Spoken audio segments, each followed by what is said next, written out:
bem-vindo! Que bom ter você aqui! Não assista a este culto. Participe dele. Reúna toda a sua família. Compartilhe com os amigos. Esqueça as distrações. E desligue-se de tudo. Conecte-se com Deus. Ele te ama tanto.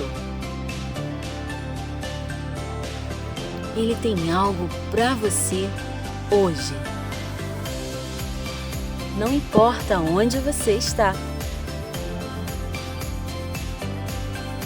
Vamos juntos adorá-lo e dedicar tempo à sua palavra.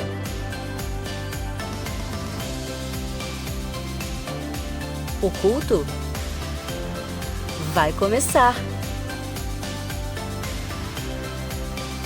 Obrigado por estar aqui.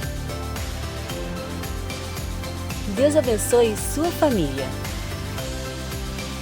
Nos acompanhe nas redes sociais. Igreja Batista do Meia. Chamados para transformar vidas.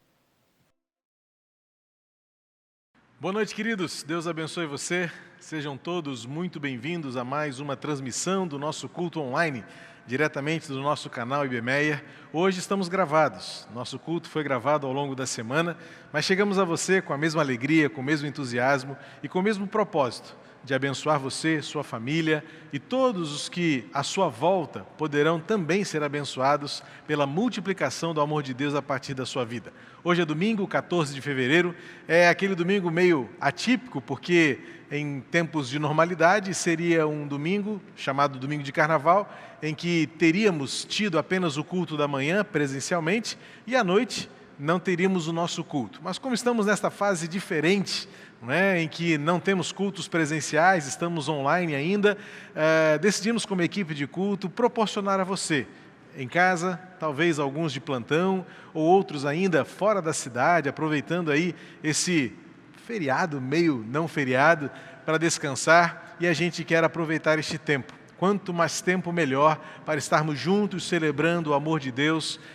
por meio do nosso canal. Por enquanto, só aqui. Se você ainda não é inscrito, aproveite-se, clique aqui em inscrever-se. Clica também no sininho para receber notificações de vídeos que subimos para o nosso canal. Estamos aí beirando 6.600 inscritos em nosso canal. Queremos, quem sabe, em pouco tempo, alcançar a meta aí de 7.000 inscritos em nosso canal. Deus abençoe você neste culto, tudo que preparamos. A banda jovem irá nos inspirar com louvores ao Senhor, teremos a palavra de Deus compartilhada. A minha gratidão à equipe que se deslocou ao longo da semana para estarmos aqui gravando o culto, preparando este tempo que desejamos. Abençoe a sua vida. Eu quero deixar então, neste início de culto, o texto do Salmo 40, versos 4 e 5. Quero deixar para a sua reflexão e para o início do nosso culto como a nossa motivação de louvar e adorar ao Senhor nesta noite de domingo. Bem-aventurado é aquele que põe no Senhor a sua confiança e não se volta para os arrogantes, nem para os que seguem a mentira. São muitas, Senhor, Deus meu, as maravilhas que tens operado e também os teus desígnios para conosco. Não há ninguém que possa se igualar a ti. Eu quisera anunciá-los e deles falar, mas são mais do que se pode contar. Esta é a nossa intenção. Se pudéssemos, se tivéssemos condições, falaríamos de todos os feitos do Senhor, mas isso nos é impossível. O salmista diz isso. Quisera poder contar, não conseguimos, porque são muitas as maravilhas que Deus tem operado em nossa vida. Chegamos até aqui, estamos vivos hoje, pela graça de Deus, você da sua casa, nós aqui do que eu tenho dito, que é a nossa casa, a igreja é você onde você está, mas aqui acaba sendo aquela casa do ajuntamento, não vemos a hora de estarmos juntos novamente. Enquanto esse tempo não chega, vamos contabilizando, somando em nossa memória e em nossa história as bênçãos de Deus para cada um de nós. Que este tempo de culto abençoe você, sua casa, sua família e onde quer que você esteja. E que a semana que está começando possa trazer também bênçãos inumeráveis para cada um de nós. Pai querido, recebe o nosso louvor e a nossa adoração nesta noite. Que tudo aquilo que preparamos para Ti, os louvores que serão entoados, a participação da irmã Bruna em nosso culto, a mensagem dirigida ao coração do Teu povo, cumpra o Teu propósito em nós. É o que suplicamos, pela graça de Cristo, nosso Senhor, e no nome dEle oramos.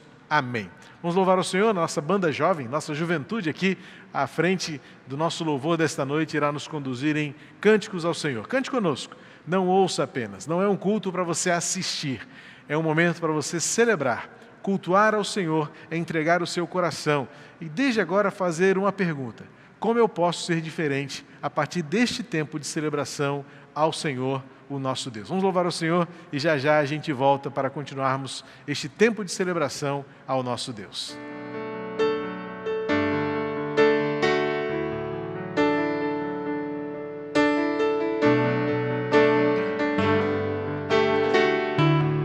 Cante assim. Quem é semelhante a Ti, Senhor? É incomparável Teu amor. Nada neste mundo satisfaz, pois Tua graça sem não cessará.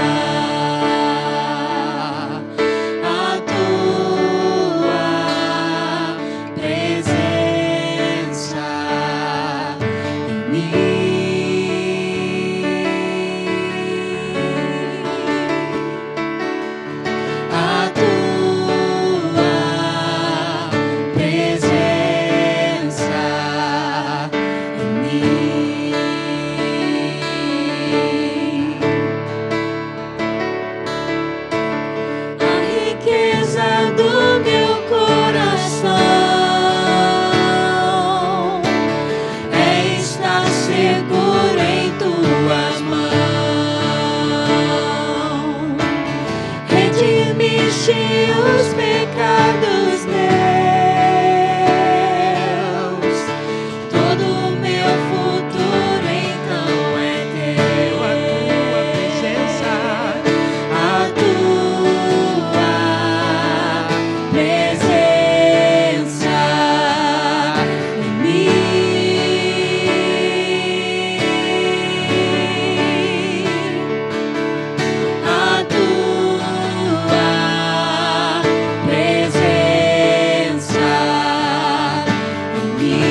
Em ti vivo o céu hoje aqui. Oh Cristo, oh Cristo, oh. Em ti vivo o céu hoje aqui.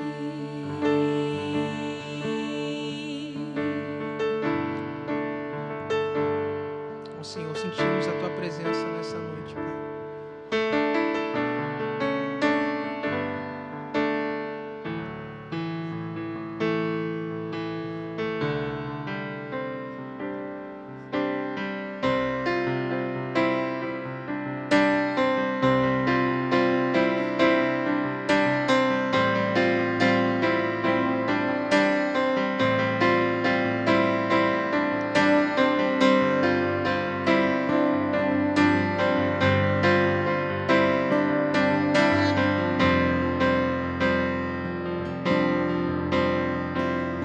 Declare. Em nada ponho a minha fé, senão na graça de Jesus, no sacrifício remidor, no sangue do bom Redentor. Ó, em Jesus. Em Jesus, Redentor, forte eu sou em seu amor, na aflição, és Senhor, meu Senhor.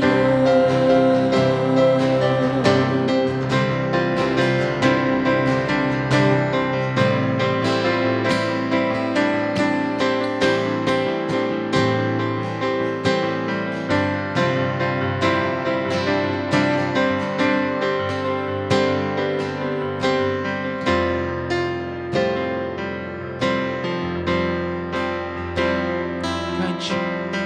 Se lhe não posso a face ver, na sua graça vou viver. Em cada crise sem falhar, sempre de nele confiar.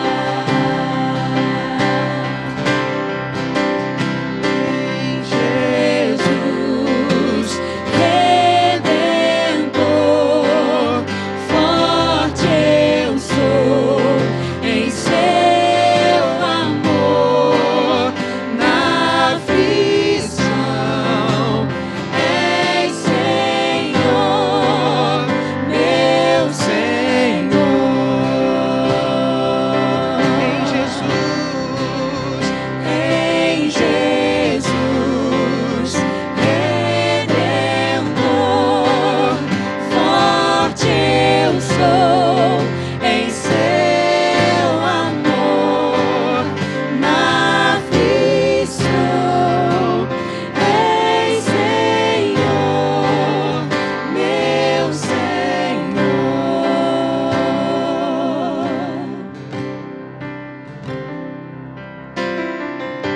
Assim que o céu clarim soar,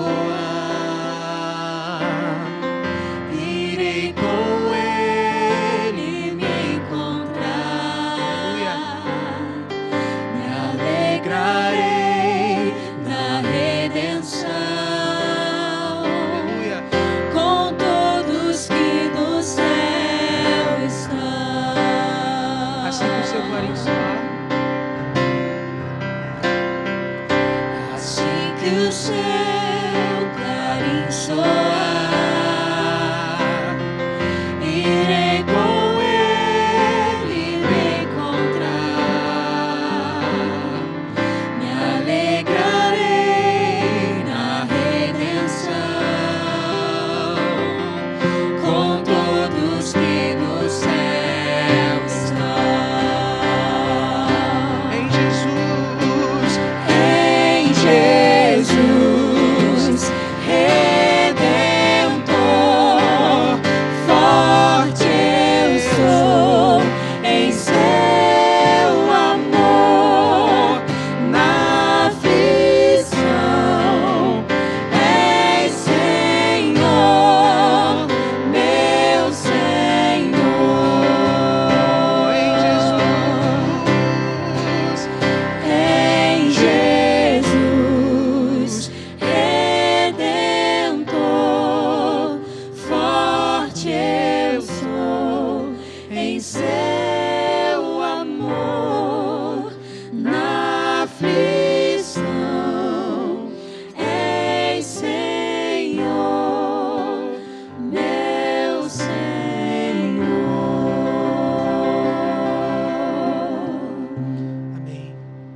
Como eu disse no início deste culto, ele está gravado porque foi feito ao longo da semana, preparando para este domingo. E se tudo deu certo, conforme os nossos planos foram estabelecidos, ontem, sábado, foi gravado o culto que foi ao ar hoje pela manhã. Então, como estamos aqui trabalhando nesse vazio temporal, não é? A gente está hoje é quinta-feira, na verdade, estamos gravando o culto de domingo, então estou fazendo uma referência ao passado, que para nós hoje ainda é o futuro, coisas da metafísica aí que nem série de cinema consegue explicar muito bem. Então, não faça questão de entender o que eu vou dizer agora, mas o fato é que na quinta-feira nós estávamos gravando um culto que para nós hoje, o sábado ainda vai acontecer, mas agora quando o culto foi ao ar, já terá acontecido hoje pela manhã. O que eu quero dizer é o seguinte: a gente faz planos, mas a resposta vem da boca do Senhor. E se tudo deu certo, conforme nós planejamos, agora, no momento que estamos gravando este culto, hoje pela manhã foi ao ar o segundo culto do Projeto Verão, lá na Fazenda Betesda. Por que nós decidimos fazer este culto lá da Fazenda Betesda? Para trazer você para bem perto de nós, para os desafios que temos para frente em 2021. Aquela fazenda precisa movimentar a vontade de Deus, o propósito de Deus, a graça de Deus em Jesus para aquela comunidade ali em Santa Rita. E nós estamos ali semeando a palavra de Deus, colocando no coração daquelas gerações ali, crianças e adultos, a palavra do Senhor, que cremos é o único poder capaz de transformá-los. Domingo que vem tem mais. Nossa equipe voltará ao longo desta semana lá e fará a gravação do culto que irá ao ar no domingo, dia 21, pela manhã. E assim nós estaremos avançando no que nós estamos chamando de Projeto Verão Jesus. Esperamos que seja algo que veio para ficar. A cada verão nós queremos promover e realizar outras ações que sejam um marco dentro desta ideia de que todos vejam Jesus em nós.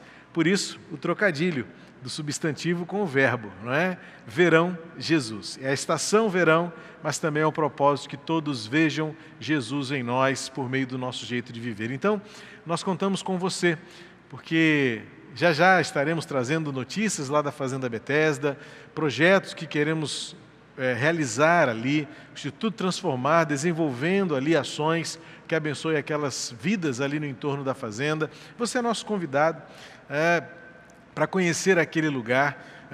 A gente ainda está meio nessa situação de fechamento, de distanciamento, mas o irmão Nelson está indo lá vários dias da semana para cuidar de todo aquele patrimônio, fazendo ali obras de manutenção, de melhoria. Nós vamos mostrar um pouco daquilo que está sendo feito. Se deu certo os nossos planos, se deram certo os nossos planos, no culto da manhã eu mostrei algumas imagens do que nós estamos fazendo lá para preparar a casa-sede para receber o projeto com crianças ali na Fazenda Betesda. Fale com o Nelsinho, quer visitar a fazenda, quer conhecer aquele lugar, combine com ele, a fazenda está aberta, é um campo lindo, aberto, arejado, a gente tem a impressão de que lá nenhuma doença chega, de tão gostoso que é aquele lugar, e a gente espera receber você ali na Fazenda Betesda. Nessa semana que passou, eu fui lá, visitei, estive com o Nelsinho, o pastor Fabrício me acompanhou para conhecermos ali, mostrar para ele. O pastor Fabrício não conhecia ainda a fazenda. Nós subimos o monte, fomos até a torre de transmissão de Furnas e ali nós oramos juntos pela Fazenda Betesda. Foi um momento muito especial para o nosso ministério como igreja. E eu quero desafiar você. Marque com o Nelsinho uma visita à Fazenda Betesda, conheça aquele lugar, apaixone-se por aquele lugar e nós veremos coisas grandes que Deus fará ali por meio de nós, naquela comunidade de Santa Rita. Um testemunho que o Nelsinho pode dar também pessoalmente em algum outro momento, mas eu quero adiantar aqui, ele pelo menos irá atestar o que eu vou dizer aqui. Temos lá um irmão nosso em Cristo, que é o responsável pelas obras que estamos fazendo para preparar a casa para o trabalho com as crianças, e ele disse: irmão Nelson, chama o pastor Nelson, é o pastor Nelson. Todas as vezes que eu vejo vocês aqui, eu fico impressionado, porque vocês saem do Meier para fazer alguma coisa pelas nossas crianças, pelas pessoas aqui da Redondeza. E aí ele fala, faz uma referência assim, bastante impactante para o nosso coração. Ele fala assim: nós temos tantas igrejas aqui no entorno, mas eu não conheço nenhuma delas que esteja fazendo o que vocês estão fazendo por nós aqui, por meio da Fazenda Bethesda. Esse testemunho falou muito forte ao nosso coração, ao irmão Nelson, ao pastor Nelson, e ao meu coração, e o pastor Fabrício também ouviu isso lá essa semana. Mexeu muito conosco, porque nós estamos deixando uma marca. Porque para eles é muito significativo saber que alguém de tão longe, nós aqui do Meier, a nossa igreja Batista do Meier, se desloca para lá, para deixar ali a mensagem do Evangelho, o amor de Jesus e uma palavra de esperança e uma ação de transformação para aquela geração ali. Por isso eu quero convidar você, ame a Fazenda Bethesda, se apaixone por aquele lugar, envolva-se e faça uma visita, combina com o Nelsinho e esteja lá conhecendo aquele lugar maravilhoso que Deus nos deu para plantar ali vida no coração daquelas pessoas, começando pelas crianças. Lembrando também que no domingo que vem, dia 21, nós iniciaremos o Circuito 4x4. Já está quase tudo prontinho. Se Deus permitir, essa semana estaremos divulgando, para que no domingo esteja tudo disponível, o calendário das leituras bíblicas e todo o programa que faremos do Circuito 4x4. 4 capítulos por dia, em 4 etapas, usando as 4 estações do ano, verão, outono, inverno, primavera, e vamos terminar no verão novamente, no dia, aliás, não será verão ainda, será primavera, dia 11 de dezembro ainda é primavera, e nós estaremos na última estação do ano, em 11 de dezembro, no dia da Bíblia, encerrando este circuito, esta jornada de leitura bíblica, e eu espero você para caminhar conosco. Quem completar a leitura bíblica até dia 11 de dezembro, receberá uma lembrança da igreja, um marco, né? Um presente que irá registrar a sua vitória, a sua conquista. Mas não se trata apenas de ler, se trata de absorver, viver na palavra de Deus. Deus abençoe você. Neste momento de culto ao Senhor, nós vamos louvar mais uma vez e serão exibidas aqui as nossas informações para que você continue sustentando a obra da igreja. Nós precisamos da sua ajuda, precisamos da sua participação e é um privilégio servir ao Senhor por meio também dos nossos recursos. Então, enquanto louvamos ao Senhor, dê com alegria, porque Deus ama ao que dá com alegria.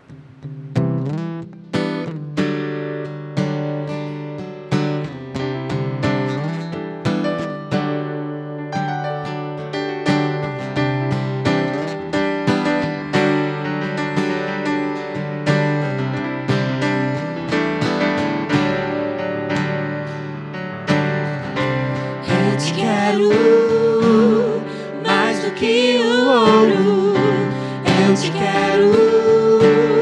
Mais do que os tesouros, eu te quero. Mais do que a minha vida, Senhor. Te desejo mais do que 1000 bênçãos, meu anseio. Outro bem não possuo além de ti, Senhor. Tu és a porção da minha herança, és o bem maior pra mim. O meu coração não pode mais viver sem o teu grande amor.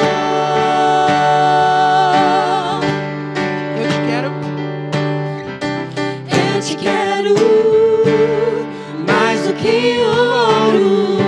Eu te quero mais do que os tesouros. Eu te quero mais do que a minha vida, Senhor. Te desejo mais do que 1000 bênçãos. Meu anseio é agradar teu coração. Outro bem não possuo além de ti, Senhor.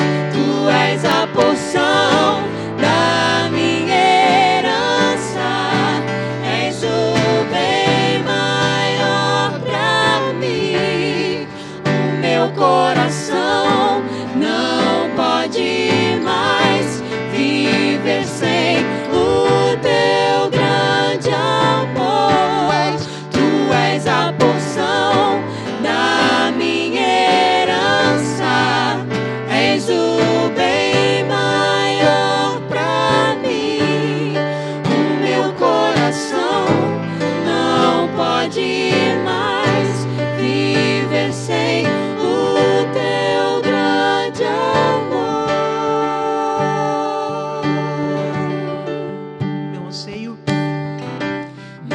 anseio, és tu, Jesus, meu anseio, és tu, Jesus, meu anseio, és tu, Jesus, meu anseio,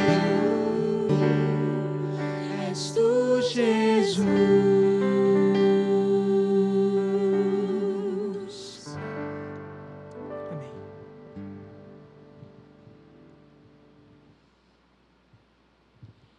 Senhor, meu Deus e meu Pai, te agradecemos, Senhor, por esse dia, te agradecemos por essa noite que podemos estar aqui louvando o Seu nome, bendizendo o Seu nome e agradecendo por todas as bênçãos derramadas em nossas vidas, Senhor. Muito obrigada, Senhor, pela nossa igreja, Senhor. Obrigada porque, mesmo distantes, a gente consegue ainda se manter unido, Senhor. Esse é o nosso desejo, meu Deus, te louvar, que toda a nossa vida, Senhor, seja para Ti. Em nome de Jesus, amém.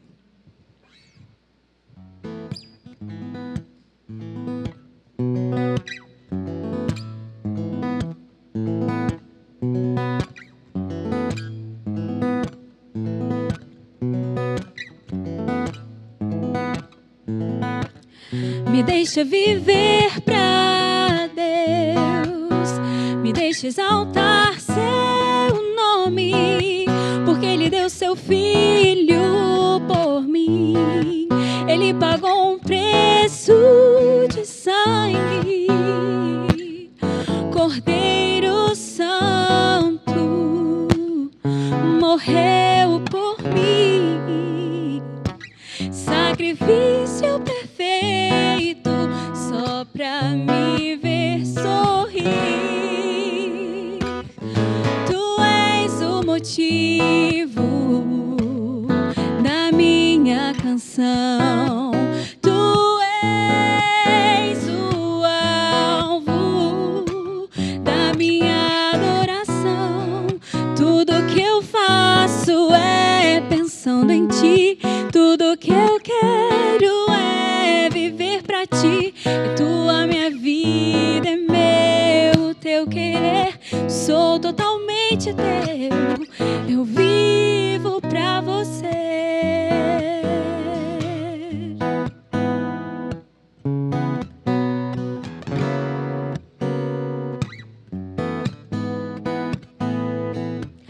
Me deixa cantar pra Deus, me deixa erguer seu nome, porque sem Ele eu não consigo mais viver.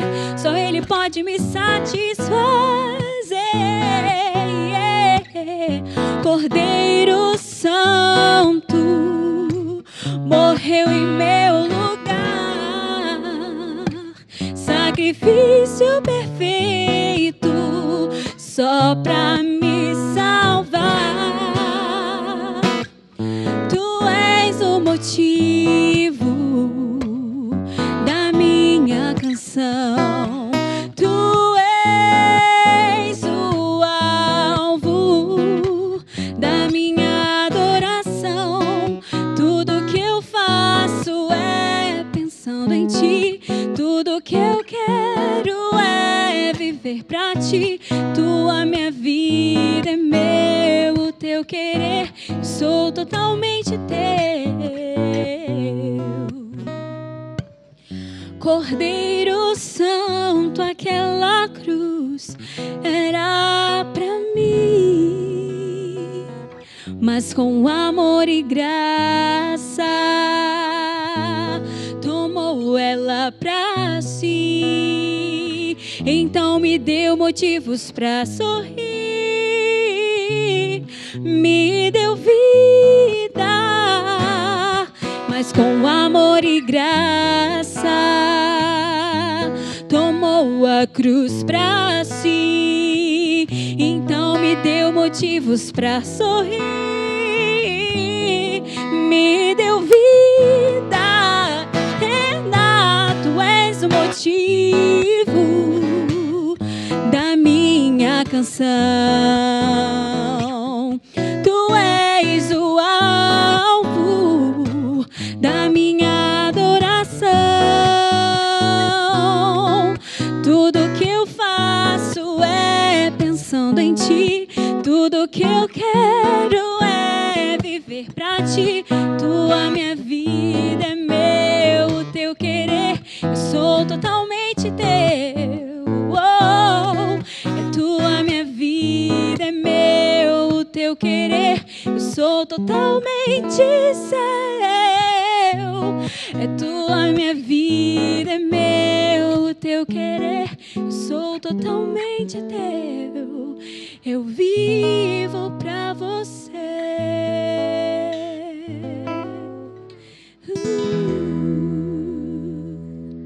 Amém. Obrigado, Bruna, pela inspiração desta noite. Que Deus abençoe você, sua voz, seu talento, sempre à disposição do Senhor. E a minha gratidão também à juventude que participa do nosso culto, trazendo a inspiração por meio do louvor musical. Deus seja louvado pela vida de cada um de vocês. Também a minha gratidão à equipe que está aqui hoje no meio da semana, Libras, Renata, Eliane, traduzindo as outras partes deste culto, as câmeras, parte técnica.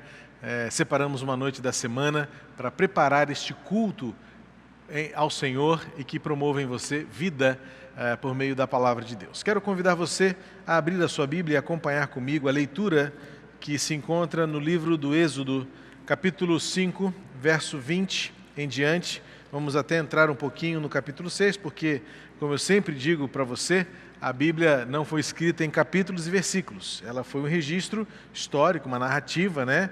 A narrativa bíblica não se preocupou em dividir assim em números de capítulos e de versículos. Isso foram os editores que acharam uma forma de facilitar não só a leitura, mas também a própria pesquisa do texto bíblico.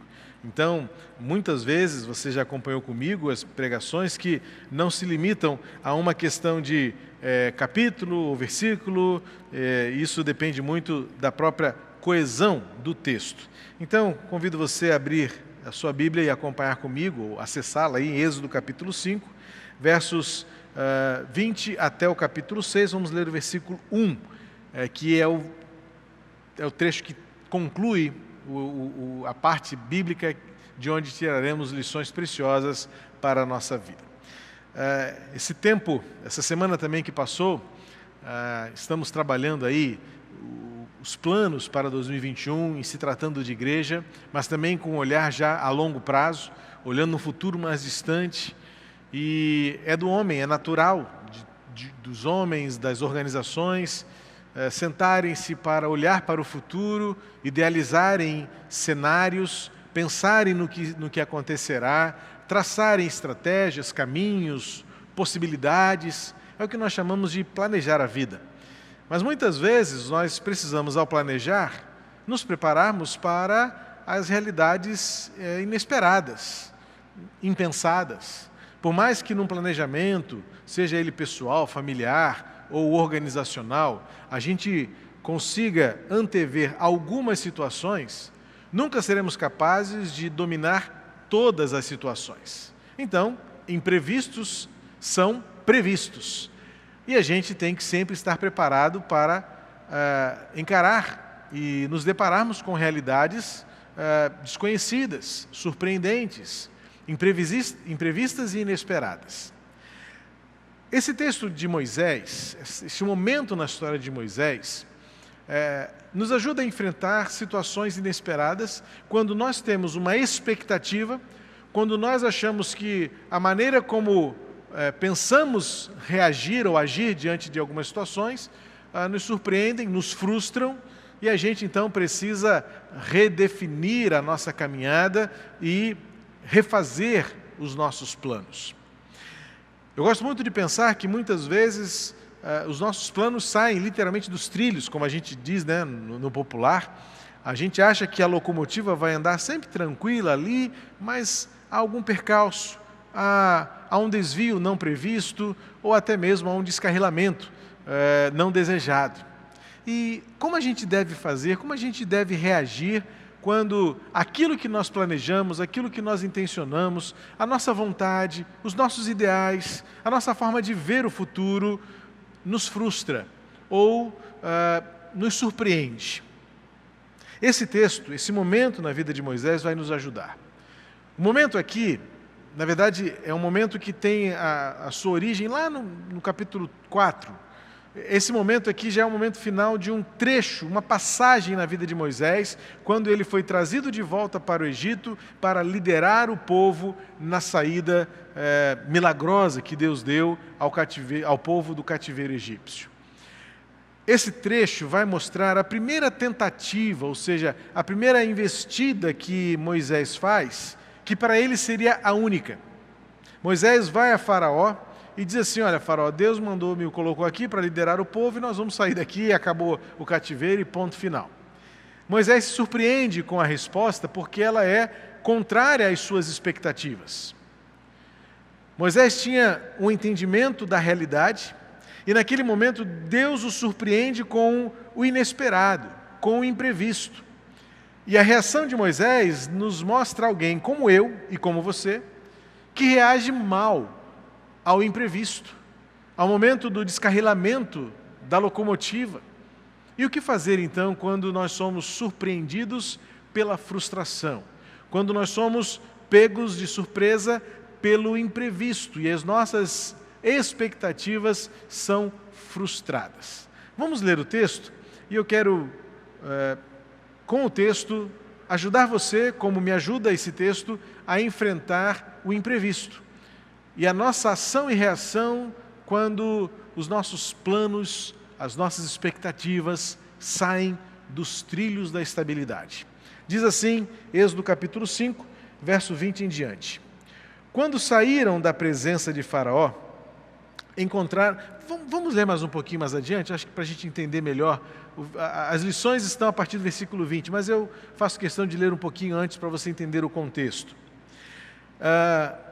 Então os capatazes dos filhos de Israel foram se queixar a Faraó, dizendo: por que o Senhor trata assim estes seus servos? Já não nos fornece palha, mas nos dizem: façam tijolos. Eis que estes seus servos são açoitados, porém o seu próprio povo é o que tem culpa. Mas Faraó respondeu: vocês são desocupados. Vocês estão desocupados e por isso dizem: vamos e sacrifiquemos ao Senhor, voltem agora ao trabalho, vocês não receberão palha, mas terão de produzir a mesma quantidade de tijolos. Então os capatazes dos filhos de Israel se viram em aperto, porque diziam a eles: não haverá redução na quantidade de tijolos na tarefa diária de vocês. Quando saíram da presença de Faraó, encontraram Moisés e Arão que estavam à espera deles e lhes disseram: que o Senhor olhe para vocês e os julgues. Por que vocês nos fizeram odiosos aos olhos de Faraó e diante dos seus servos, dando-lhes a espada na mão para nos matar? Então Moisés, voltando-se ao Senhor, disse: ó Senhor, por que afligiste este teu povo? Por que me enviaste? Pois desde que me apresentei a Faraó para falar-lhe em teu nome, e ele tem maltratado este povo, e tu nada fizeste para livrar o teu povo.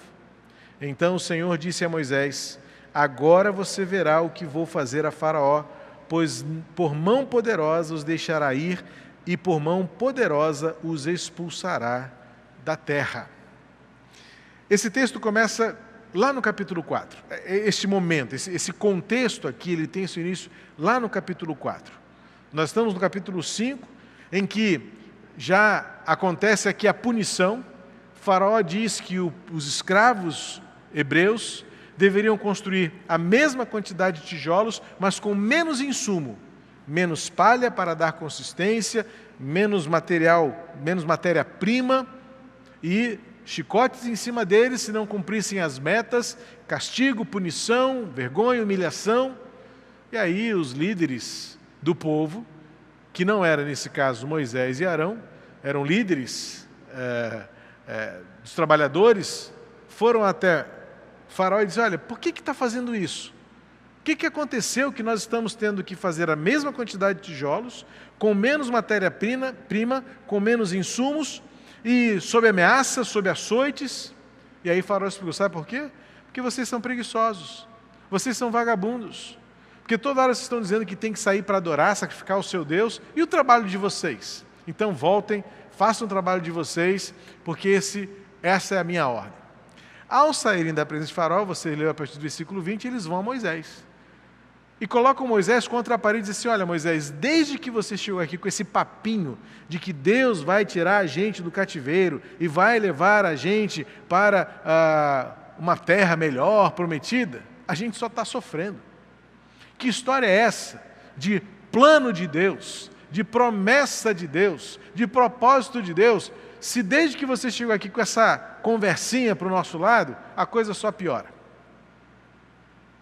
E aí então Moisés se sente pressionado, ele ouve a queixa dos líderes dos trabalhadores hebreus, e o versículo 22 agora mostra Moisés se dirigindo ao Senhor e faz aquela célebre pergunta que todos nós fazemos diante da adversidade: ó Senhor, por que afligiste este povo? Moisés está agora na crise da frustração. O povo se zanga com a liderança de Moisés, porque o povo percebe que, diante de uma expectativa, havia mais dificuldades do que a realização. Havia mais obstáculos para serem vencidos do que a tal promessa dada e a expectativa de uma terra melhor, de uma liberdade que viria, do descanso depois do sofrimento. E então você encontra nesse contexto um povo humilhado, cansado, sacrificado, açoitado, frustrado porque havia uma palavra de esperança, mas a realidade presente era: nada mudou, ao contrário, só piora. Do outro lado, encontramos agora o líder que Deus levantou, também agora nutrindo no seu coração esta frustração de que está tudo errado. Aquela palavra parece que não fez mais sentido, porque Moisés, parece-me, tinha a expectativa de que era de prima, como a gente diz no esporte, né?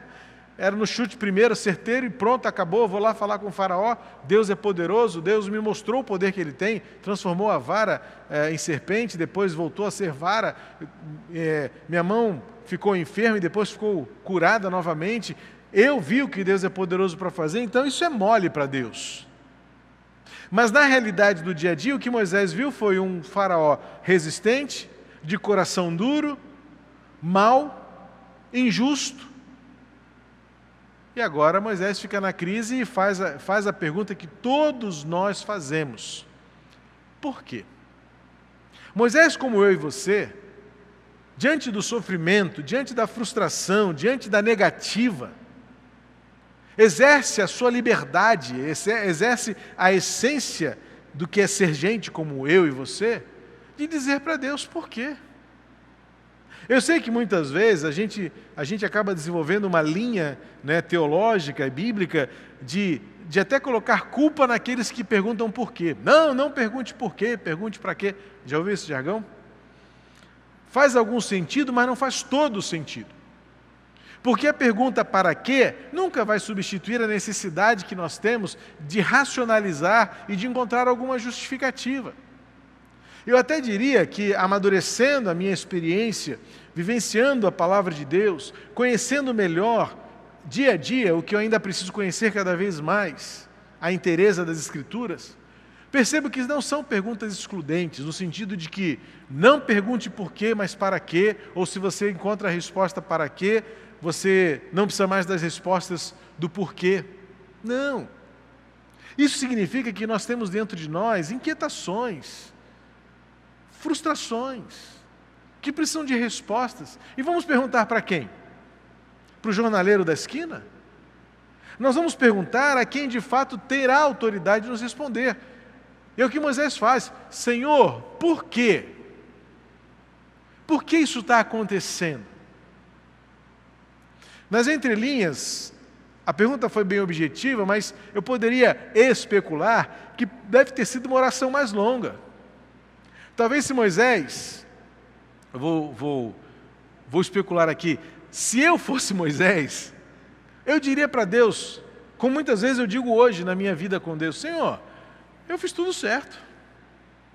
O Senhor se revelou numa sarça ardente que não se consumia, o Senhor me mostrou maravilhas, transformando a vara em serpente e vice-versa, mostrou a minha mão sã, depois enferma, e depois de enferma, curada novamente. O Senhor me mostrou, o Senhor me deu a sua presença como garantia, o Senhor disse que estaria comigo. Eu enumeraria, se fosse Moisés, talvez Moisés tenha feito, mas não está aqui. Mas agora eu trago para a minha experiência, e se eu fosse Moisés, eu incluiria, somaria a esta pergunta do porquê, algumas outras, argumentando com Deus aquilo que para mim faz sentido. Porque Deus mostrou-se poderoso, Deus mostrou-se grandioso, Deus falou e deu garantias de que este era o plano que daria certo. Mas quando Moisés se apresenta para Faraó, lá no capítulo 4, fala assim: olha, Faraó, eu vim aqui em nome de Deus, existe um Deus que é maior do que você se acha grande coisa, mas existe o Deus que eu sirvo que é muito maior, e ele veio dizer para o Senhor: deixa o meu povo adorar-me no deserto. O Faraó deve ter dado uma boa gargalhada, bem debochada, e disse: aqui o Deus sou eu, ninguém vai embora não. E aí então o que acontece, o que você leu, não só Faraó dá a negativa, mas Faraó pune mais ainda o povo. E aí o povo se revolta. O povo vai a Moisés e fala assim: o que você está fazendo com a gente? Que historinha é essa de vir aqui, falar de promessa, falar de deserto, falar de liberdade, falar de libertação, se a coisa só piora? E então Deus ouve de Moisés a pergunta que Deus na eternidade sabe que é uma realidade do nosso coração. E Moisés faz duas perguntas: a dúvida diante das circunstâncias e a dúvida existencial, do propósito. Por que o Senhor está afligindo esse povo e por que eu estou aqui? Por que me enviaste? Qual é o meu papel nessa história?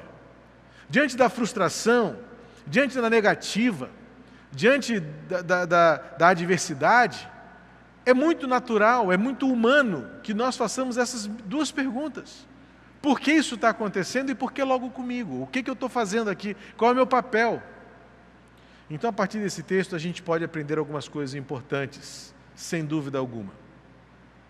A primeira lição no contexto é que a gente aprende que nunca haverá vitória se não houver primeiro a batalha. O conceito de vitória, o conceito de conquista, eu até diria, filosoficamente pensando, ou logicamente no mínimo, você só consegue definir o que é vitória se você teve algum tipo de competição, ou algum combate, alguma batalha, alguma conquista. Senão não é vitória. E nesse contexto aqui, o que eu quero dizer com isso é que Moisés tinha uma expectativa de que o triunfo seria imediato. Isso não aconteceu. Mas quando ele traz na memória o que Deus falou a ele, está lá no capítulo 3, depois você pode ler versículos 19 e 20, está aqui aberto já, deixa eu ler só para você compreender que é o que a Bíblia diz. Olha o que está lá em Êxodo 3, 19 e 20.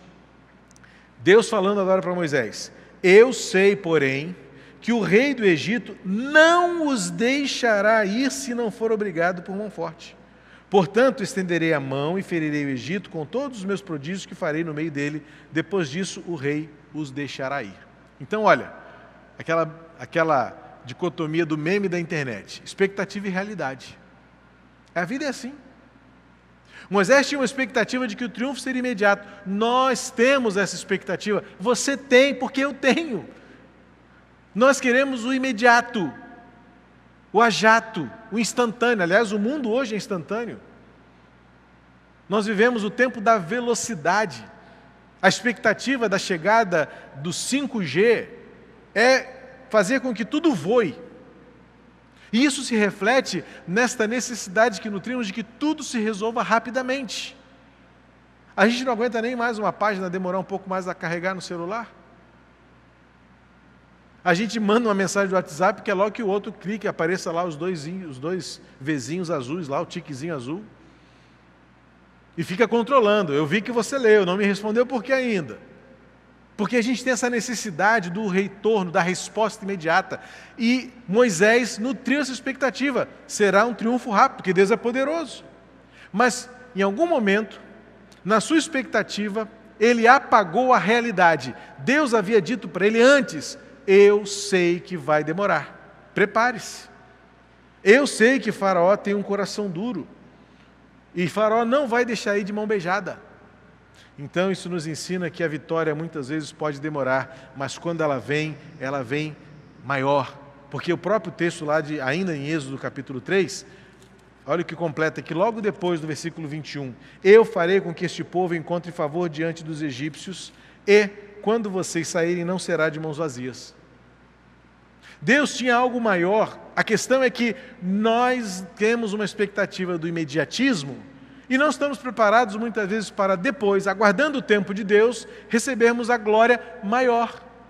Paulo disse isso quando escreveu aos Coríntios: eu sei que o que está guardado para mim é incomparavelmente melhor do que essa realidade do mundo. Então, esse texto nos ensina que não há a vitória consolidada, plena, gloriosa, se não for necessário amadurecer por meio das lutas. Era necessário que Moisés e o povo vissem que Deus é poderoso. Levaria tempo. Foram 10 pragas, foram 10 ciclos de testes e provações diante daquela realidade. O povo precisava aprender. É o que Deus tem para nós. Em meio às frustrações, às expectativas, em contraste com a realidade, nós devemos entender que a maturidade antecede a glória.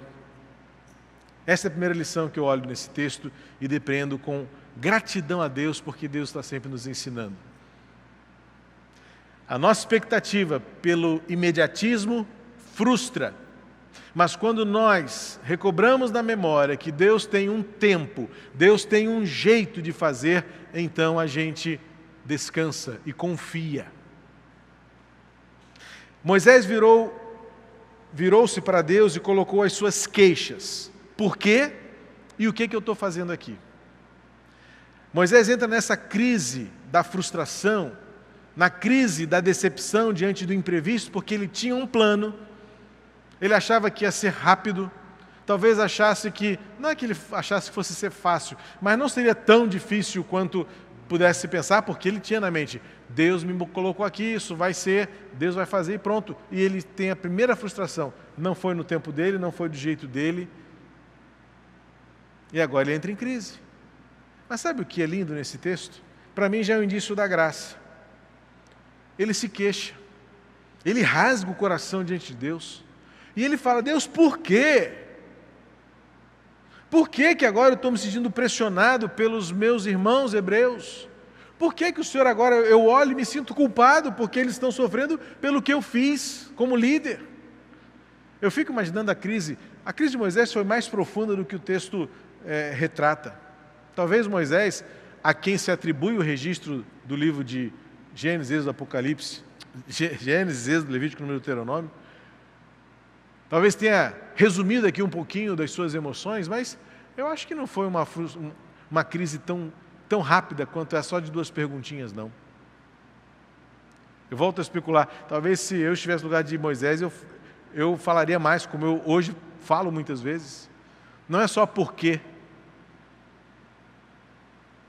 mas o que mais me impressiona aqui é que, quando no versículo 22, Moisés derrama a sua queixa, rasga o seu coração e fala para Deus tudo o que está sentindo, inclusive em relação ao próprio Deus. Olha o detalhe, veja como termina o versículo 22. Tu nada fizeste para livrar o teu povo. Moisés, que audácia sua falar assim com Deus. Nós desenvolvemos ao longo desses 2000 anos de cristianismo, em muitos momentos, uma certa teologia que mais parece uma teoria cultual, de que a reverência nos tolhe de dizer para Deus que estamos sentindo, porque a gente acha que determinadas falas para Deus são pecadoras ou pecaminosas. Mas olha a audácia de Moisés. Por que isso está acontecendo? O que eu estou fazendo aqui? E quem é o Senhor que não fez nada para livrar o teu povo? E aí eu acho interessante, porque Deus é um Deus de graça. E Deus não gasta tempo aqui conversando com Moisés. Algo nesse texto sempre me chamou a atenção para essa realidade. Deus não desperdiça a sua eternidade tentando explicar o que Moisés nunca entenderia. Na verdade, essas são as realidades espirituais em contraste com as realidades terrenas. Lembra de Isaías 55? Em que Deus fala por meio de Isaías: os meus caminhos não são os seus caminhos.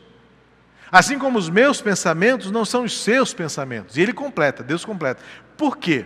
Porque os meus caminhos são muito mais elevados do que os seus caminhos. Porque os meus pensamentos são muito acima dos seus pensamentos. E isso está muito claro aqui porque Deus não... Primeiro que Deus não pune Moisés assim: Moisés, olha como você fala comigo, hein? Não é essa visão de um Deus raivoso, de um Deus irado, de um Deus bravo, de um Deus também muito parecido com a humanidade, em que coloca também a sua revanche para fora e diz: olha como você fala comigo, me respeita. Deus é Deus, Deus não tem fraquezas, Deus não se vê ameaçado por ninguém. E ele olha para Moisés e fala assim: Moisés, você está no seu papel, você está no seu lugar. É do homem questionar, é do homem se queixar. E aí eu vejo graça. Eu vejo graça de Deus, porque por isso que o capítulo 6 emenda logo, porque a ideia é contínua. O versículo 6 diz: então o Senhor disse a Moisés. Agora, aí sim, prepara que lá vem sermão. E aí talvez numa visão muito, numa cosmovisão de hoje, do que é Deus, do que é igreja, do que é relacionamento, alguém poderia pensar: Moisés, olha como você fala comigo. Não fale assim comigo. Eu sou Deus, você é carne e pó. Não. Deus fala assim: Moisés, eu sei o que você está sentindo, porque eu conheço o seu coração. E aí Deus fala assim: agora você vai ver. Você percebeu que não é na sua força. Você percebeu que não é na sua eloquência. Você descobriu agora, no meio dessa adversidade, desse imprevisto, que os seus planos não vão dar conta de tudo. Então o versículo 6, o capítulo 6, versículo 1, é a resposta de Deus a toda essa crise de Moisés, e Deus fala assim: agora você verá. E é mais uma lição preciosa do texto, porque quando nós nos deparamos com os imprevistos, quando nós nos deparamos com a nossa frustração, quando nós nos deparamos com a nossa incapacidade, então sobressai-se, nesse contexto, nesse cenário, aquele que faz. O agora você verá contrasta com esta arrogância do conhecimento humano, com esta arrogância da competência que nós nutrimos, do nosso conhecimento, da nossa autossuficiência. E Moisés se deparou com a realidade de: eu não consigo, eu me frustro, eu me aborreço. E então Deus entra com a sua providência e fala assim: agora você verá. Porque nunca foi do seu jeito, nunca foi por sua causa, nunca foi no seu nome, nunca foi nos seus objetivos, mas sempre foi pela minha vontade, do meu jeito. E o meu jeito é melhor, pode acreditar, vai demorar um pouco mais. Não foi agora, vai levar ainda um tempo, são 10 pragas que estão por vir aí, porque eu preciso primeiro amolecer o coração de Faraó para ele reconhecer que não é ele o Deus desse lugar. Eu sou Deus em todo lugar. Então tem todo um desenvolvimento do contexto da história para a gente entender que o que Deus estava fazendo é do meu jeito e não do seu jeito. E o meu jeito é sempre melhor. Não adianta você insistir dando murros em ponta de faca, achando que você vai conseguir do seu jeito no seu tempo. É por isso que o versículo 1, quando Deus responde a Moisés, Deus não gasta explicando, se explicando, mostrando nada, porque você não adianta, Moisés, o meu pensamento é outro, o meu caminho é outro. Vamos fazer o seguinte: lembre-se, eu faço do meu jeito e você vai ver que é muito melhor. O versículo 1 diz assim: você verá o que vou fazer a Faraó, pois por mão poderosa os deixará ir, e por mão poderosa os expulsará da sua terra. E aí começa então toda a descrição da saída até o povo de fato atravessar o Mar Vermelho e começar a sua jornada pelo deserto até a Terra Prometida. Mas esse texto então, meus irmãos, meus queridos, nos mostra nesta noite, diante do desconhecido, ou até mesmo diante dos nossos planos, muitas vezes muito bem elaborados, devemos estar preparados para enfrentar a realidade, muitas vezes contrária, e dizer: o Senhor tem sempre um jeito melhor de fazer. Confiemos nele, para a glória dele, em nome de Jesus. Deus abençoe a sua vida, em nome de Jesus.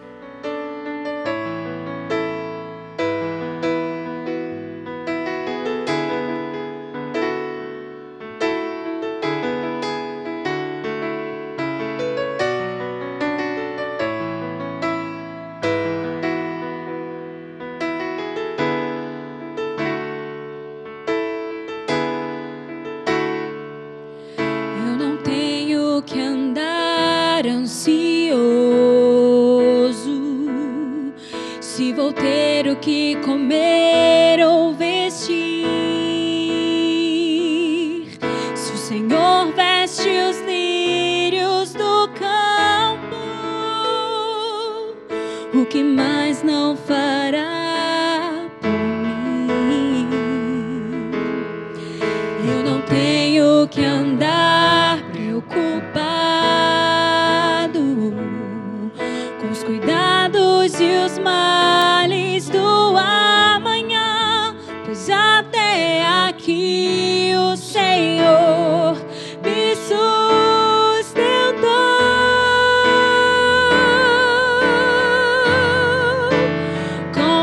Confiarei em Ti, Senhor, minha esperança está em Ti.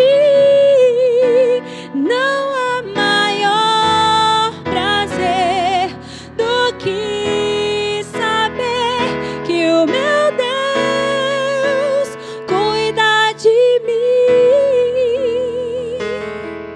Eu não tenho que andar ansioso, se vou ter o que comer ou vestir. Se o Senhor veste os lírios do campo, o que mais não fará por mim? Eu não tenho que andar preocupado com os cuidados e males do amanhã, pois até aqui o Senhor me sustentou.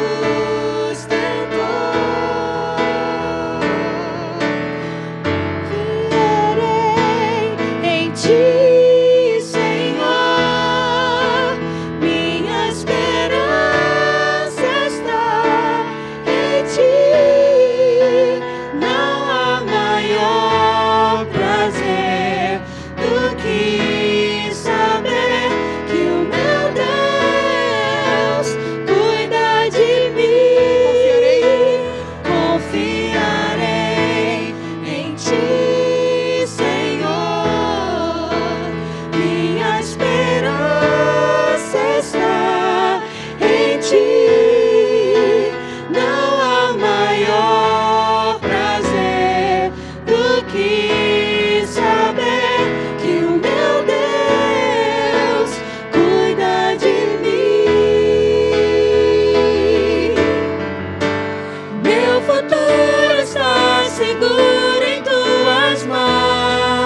obrigado por estar aqui. Deus abençoe sua família. Nos acompanhe nas redes sociais. Igreja Batista do Meia. Chamados para transformar vidas.